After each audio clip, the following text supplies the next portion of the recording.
Penguin Random House Audio presents A Complaint-Free World, revised and updated. Stop Complaining, Start Living, by Will Bowen. Read for you by the author, with Gina Daniels, Tanya Eby, Christopher Grove, Paul Heitsch, Cindy Kay, Rene Ruiz, and Amelia Murphy. Note to listeners: this program includes a bonus PDF which contains Dr. Albert's categories of dissatisfaction, the Dearman approach, the revised lifestyle orientation test, and the resources from the book. For my daughter Leah, who is my light, my friend, and my partner in keeping the complaint-free movement growing and expanding for future generations. Preface.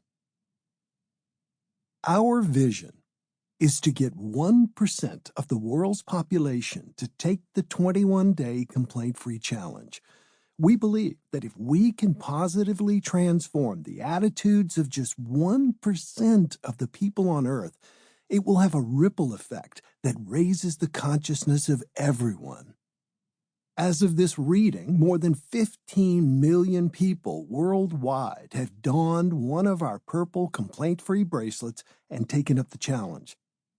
The power of calling something into reality by focusing single-mindedly on it was demonstrated in my own life in 2009 as we approached the 6 millionth bracelet milestone.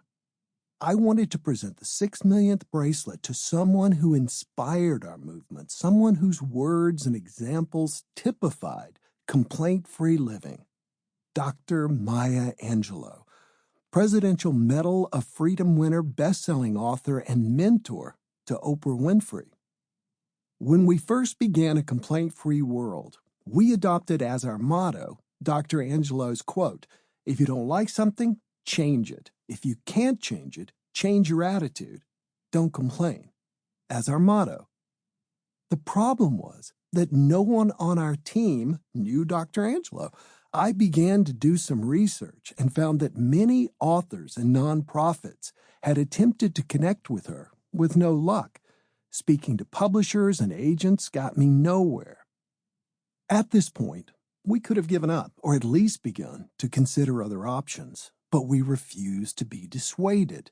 Rather, I began to tell people that I was going to personally present the 6 millionth complaint-free bracelet to Maya Angelou. Many who heard me say this asked, "How do you know her?" To which I responded honestly, "I don't." "Then how are you going to meet with her to give her the bracelet?" Again, I spoke the truth. I have no idea, but it's going to happen. Whenever I had a free moment, I imagined meeting Dr. Angelou. I had seen her on television when she read her poem on the pulse of morning at President Clinton's 1993 inauguration. I knew she was a mentor to Oprah Winfrey. I knew she was a famous author and educator, but I did not know her, nor did I know anyone who knew her. Nonetheless, whenever people asked how the complaint-free movement was progressing, I enthusiastically told them that I was going to present the 6 millionth bracelet to Maya Angelou. Talk about blind faith.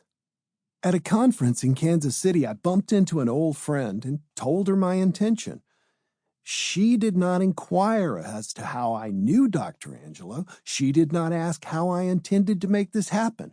Rather, she smiled as she started to walk away and said simply, "Tell her I said hello." I snapped my head around and nearly shouted, "You know Maya Angelou?" "I used to book her when she came into town to speak," she said. "I've stayed in touch with her niece."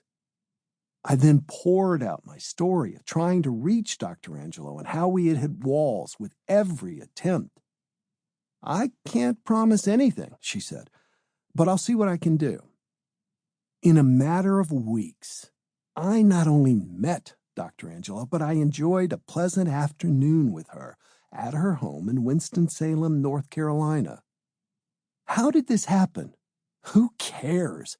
I simply made a decision based solely on faith that seemed far beyond my capacity to realize. And yet, because I would not let the idea go, because I saw this as a done deal, a fait accompli, it came to pass. I not only held the vision of meeting Dr. Angelo and being able to honor her with the 6 millionth bracelet, I put this energy out into the world by telling other people that this was, not might, was going to happen. When I met Dr. Angelo, we discussed the vision of a complaint-free world. I then asked her how she thought the world might be different if 1% of the people on Earth kicked the complaining habit. She replied, "How do I think the world would be if 1% of the world's population was complaint-free?"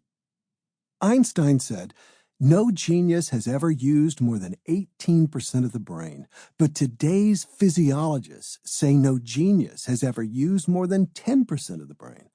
The majority of us mumble and get along with 5, 6, or 7%. If we've been able to stay alive at all, alive and future thinking, alive and having enough courage to care for each other, enough courage to love, imagine how we would be if 1% of the world was complaint-free. What would happen? I tell you one thing, I think war would be laughed out of the room.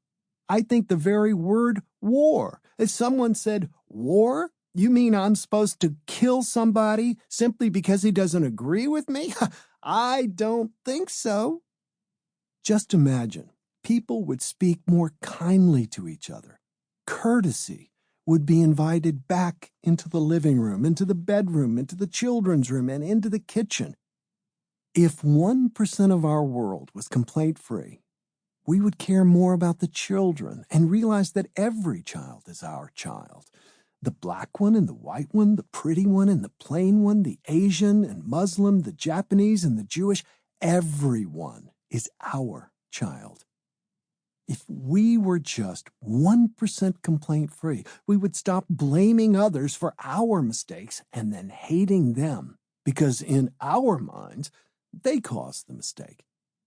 Just imagine if we laughed more frequently, if we had the unmitigated courage to touch each other.